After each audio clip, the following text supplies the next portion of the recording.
Je donne la parole donc à nouveau à Madame Gosselin, qui va nous parler dans le cadre des finances communales de la décision modificative numéro 2 de l'exercice 2013.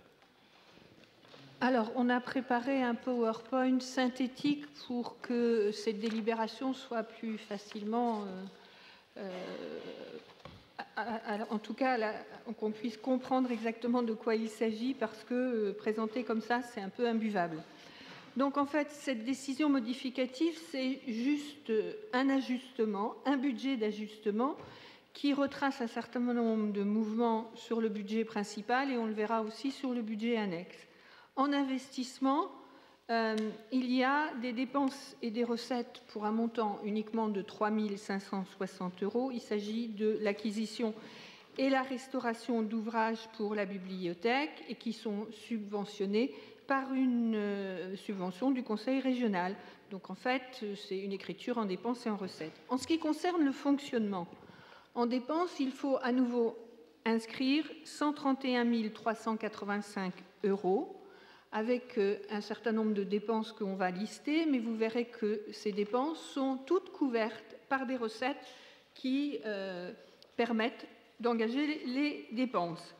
Il y a d'abord des subventions à diverses associations dans le cadre du PEL, le projet éducatif local, avec une délibération de ce conseil pour 23 000 €. De l'eau, il s'agit de charges que l'on inscrit complémentairement, mais qui sont, d'un autre côté, compensées par un avoir que nous avions sur l'année 2012.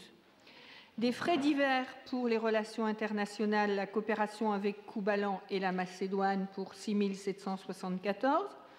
Le fonctionnement du conservatoire de musique pour 28 900 € et divers projets culturels, dont l'exposition Tardy pour 61 000 €. Et vous avez en recettes le même montant, 131 385 €. Ce sont des recettes qui viennent couvrir entièrement les dépenses qu'on a vues tout à l'heure.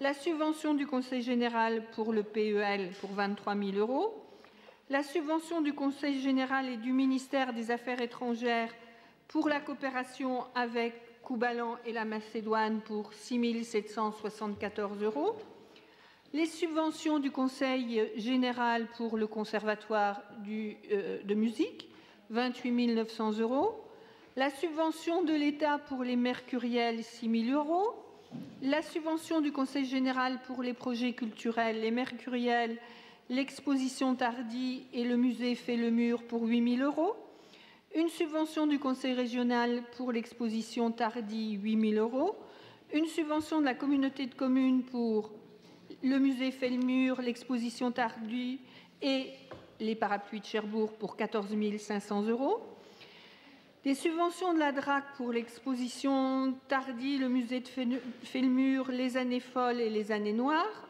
15 500 €, une subvention de la Caisse d'épargne pour l'exposition Tardy, 6 000 €, une subvention de la Caisse des dépôts pour le musée Fait-le-Mur pour 3 000 €. Donc vous avez bien là, d'un côté, des des dépenses compensées par des recettes couvertes par des subventions. Deuxième décision modificative, c'est pour le budget annexe du port de Plaisance. Il faut inscrire des dépenses de fonctionnement complémentaires, de crédits nouveaux pour des dépenses d'électricité qui sont plus importantes cette année en raison du chauffage des bungalows qui ont dû être chauffés pendant les travaux de la capitainerie et de l'électricité qui a été consommée lors des travaux sur la capitainerie, c'est-à-dire plus de 25 000 €, enfin 25 000 € en plus dans les dépenses de fonctionnement.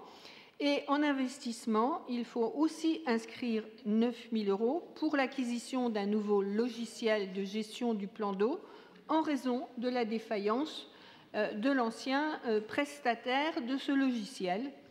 Ce sont les seules décisions modificatives qu'il y a. Il n'y a pas d'inscription budgétaire sur les autres budgets annexes. Qui vote contre cette décision modificative? Qui s'abstient? 3 abstentions plus les pouvoirs liés à ces abstentions, je suppose, 4.